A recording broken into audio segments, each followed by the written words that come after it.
Hi guys, welcome back to Charlotte's Foliage. I'm going to be planting some cuttings today and discussing with you what kind of plant problems you may be having and see if I can offer any type of help or troubleshoot with you to see if we can get your plant problem resolved. If you're new here, welcome. If you're revisiting, I'm glad you came back. So let's just get started without further ado. I have right here some cuttings that have rooted. Okay, so you see those roots in there? So I'm able to put these in some pots and plant them up. Okay, so I have one pot here already that I'm going to use to pot up these pothos. See how long the roots are? They're ready to go into their own substrate. Okay, so I'm going to put them in here. I'm potting these up in pond, and I'll show you that. This is what pond looks like. Pond holds water really well, so I decided to use pond for these pothos. Okay, pothos plants will likely want to be dried out in between waterings, and so that's a good thing. So in order to make a full plant, I have some more pothos in here that I can use. And I'm just going in here putting more pond in here. And then I'm going to grab another pothos plant and see if it's ready. This one is not ready yet, and it wasn't even sticking in the water, which lets me know that it needs to be forced down inside the water a little bit more. We got a nice cutting on a, this looks like it's a Australia's Hoya, okay? Australis. All right. So I'm going to put that back in there and let it root some more. We're going to check for another pothos. Look, you guys, this pothos is really ready to go. Look at her leaves. I mean, her roots. Look how long her roots are. She's ready to be potted up. So we're going to put a dark pothos, a variegated pothos in with a non-variegated pothos and see how well they grow together. Okay. All I'm doing is taking some soil mix and pond mix together, and I'm potting up this cutting. Okay. And then I'm going to put a little dressing on these plants. So we had talked about finding out what kind of problems you may be having with your plants. I've had some people say, my plant leaves have turned yellow and I don't know what the problem is. Well, I have a book here, although I've had my own experiences with them, and it'll tell you what the problem is. It could be a number of problems. The first thing you want to check out is my plant currently wet enough? Does it have enough water in it? If the plant roots are wet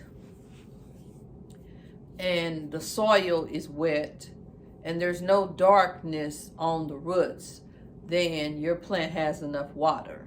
So that's not your problem, okay? So the next thing you want to check is the opposite.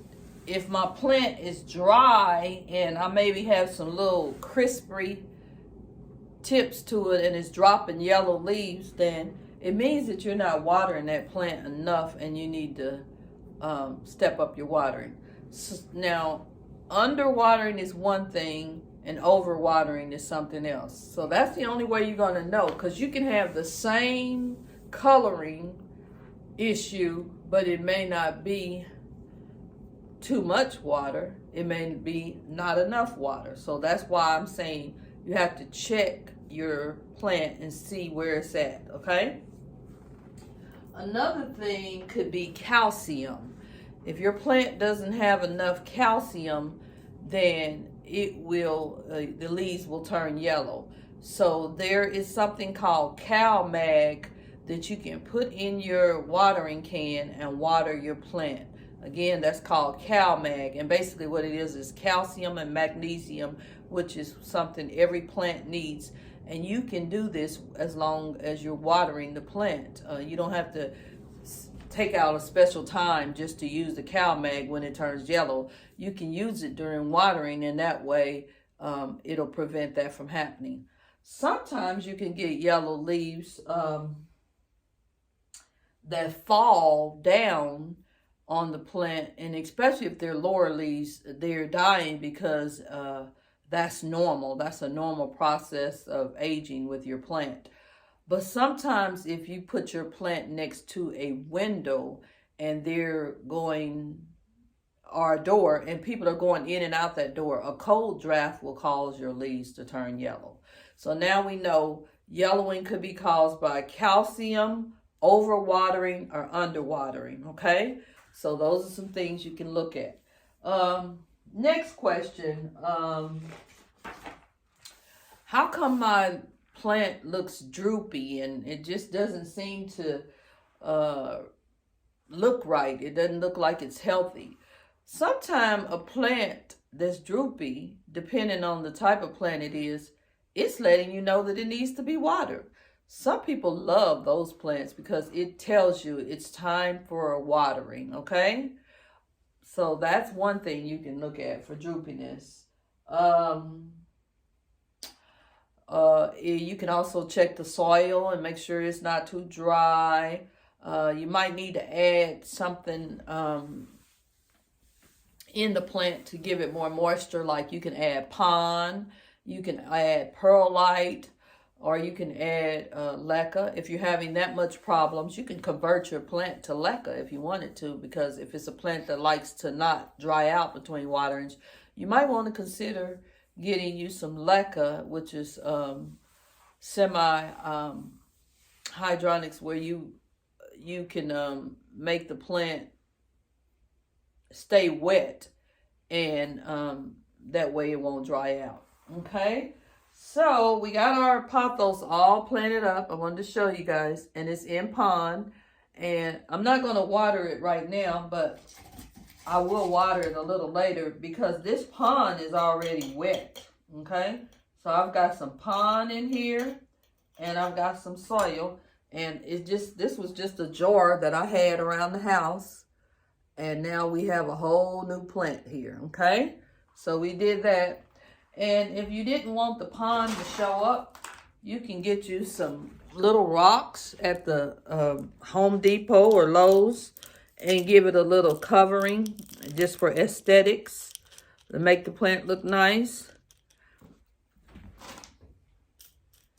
And that also will prevent pests in your plant if you put a little dressing on top of it. See? So you guys, it's all ready. Your pothos is ready to go. That's your new plant you started, okay? We got another plant here that's not rooted, see? So we put that back in there. It's not rooted. It hasn't even been in there. That cutting hasn't been in there very long. So I'm making sure I push these cuttings back down into the water. Okay, I'm going to have a sip of coffee. Now, let's talk about another plant problem. I have my little cheat sheet here.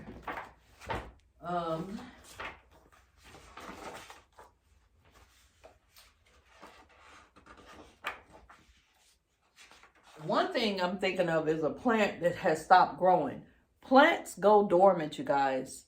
That means that there is a period where that plant is not growing. You do not have to fertilize your plant or give that plant that CalMag we was talking about if it's not growing. Alocasias, for example, have periods where they stop growing. That's the plant that's from the elephant ear family. And so, you know, some people put them in their garage and just let them go through their normal course, and then they'll come back. They'll come back during the springtime, you know. So just don't bother the plant. Just let it go through its regular course and consider it a blessing because you're getting a break from having to take care of the plant. However, you can still cause that plant to continue to grow if you are taking care of it. You don't stop watering it, but you cut back on your waterings, okay? Another thing that's real a real problem with plants is brown tips. Brown tips on the edges. If you feel it and it's real dry and crinkly like, that is more of a problem with underwatering, okay? Another thing could be if you bump up against that plant, like people come visit and they bump up against the plant, that'll cause your tips to turn colors. And so you want to watch out for those things. Another brown tip issue could be not enough light on the plant. So if it's in an area that's not getting enough light, you can move it over to an area where it can get more light. But if it's already in an area that's getting light, then you know that's not your problem. I know sometimes it's like, Charlotte, you're saying all these different things could be the problem. Well, you have to look at the condition of the current condition of your plant. If your plant is in light, then you know that it's not because that plant is too dry. If that plant is wet and you're getting those brown tips, then you know that that plant is not an overwatering issue, okay?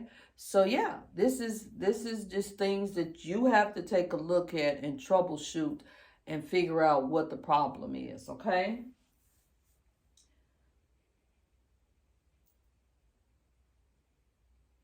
Another thing that people would never consider is that if you get a plant that the whole entire leaf has gotten real crumbly and dry, it could be that that plant is overheated. It's too close to a duct, like, you know, your heat ducts in your house, and it's just shooting out on that plant and it's killing the plant because it's getting too much heat. So you want to back that plant away from that heat source so that that doesn't continue to happen, okay?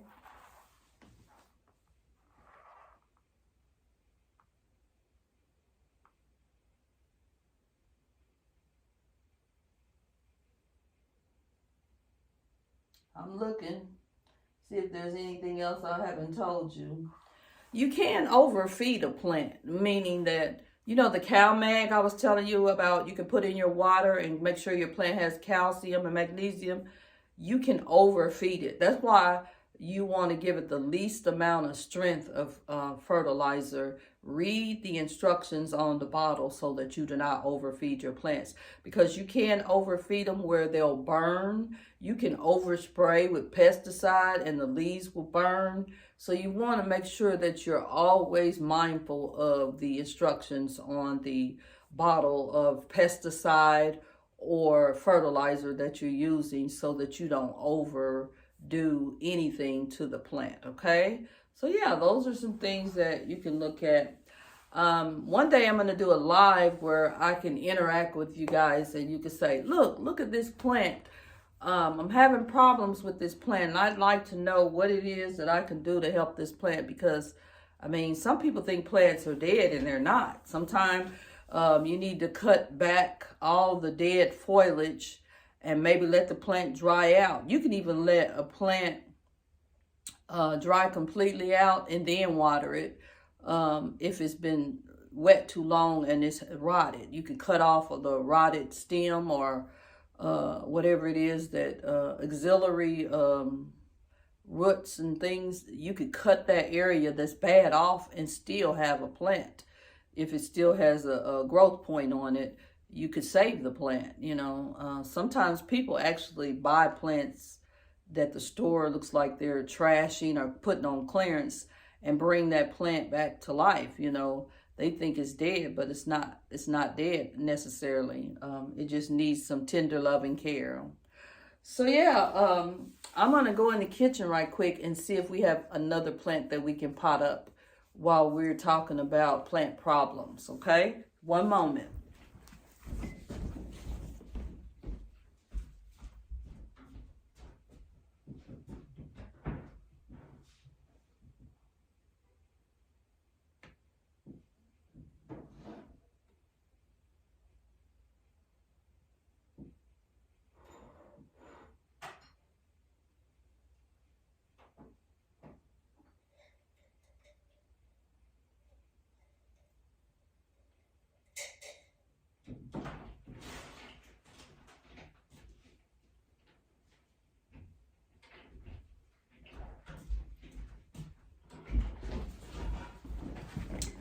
So you guys, I don't have any more plants that I need to pot up upstairs. I'm sure I've got some in my greenhouse. So we'll save that for another video. But yeah, if you want to talk about pest problems, there's different type of pests that you may see on your plant, and there are different type of ways to treat the different type of pests. So we'll talk a little bit about that and what we need to use in order to make it where that plant is treated every 2 weeks. And then that way, once the plant is treated, then we can go on and also check it after the 2 weeks to see if that plant still has pests on it. What are some type of pests? Mealybugs, aphids, mites, spider mites. If you see like a film on your plant that looks white and that has almost look like a webbing on it, then you might have spider mites, and they are treatable. You also can pull that plant out of the pot and look at it. Sometimes some bugs are visible on a plant, but some aren't.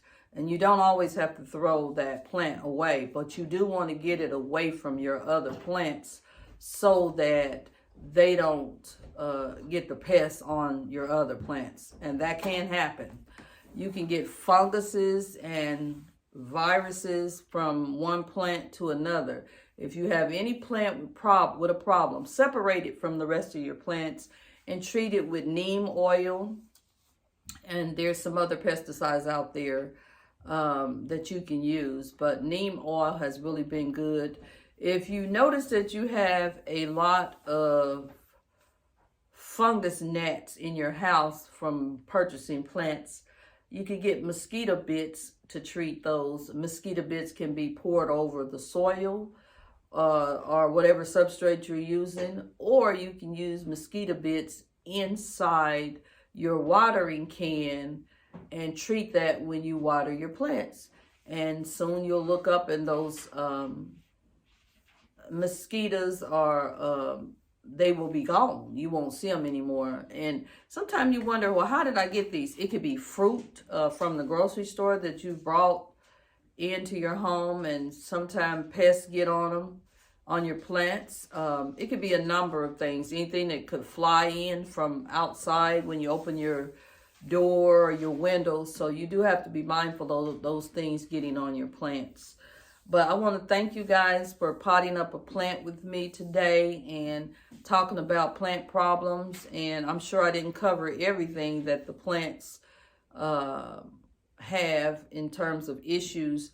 But when I do my live, then make sure you write down your questions or concerns about your plant. You can even show me a plant and I'll take a look at it and see if there's something that I can do to help you or offer any advice or experiences that I've had.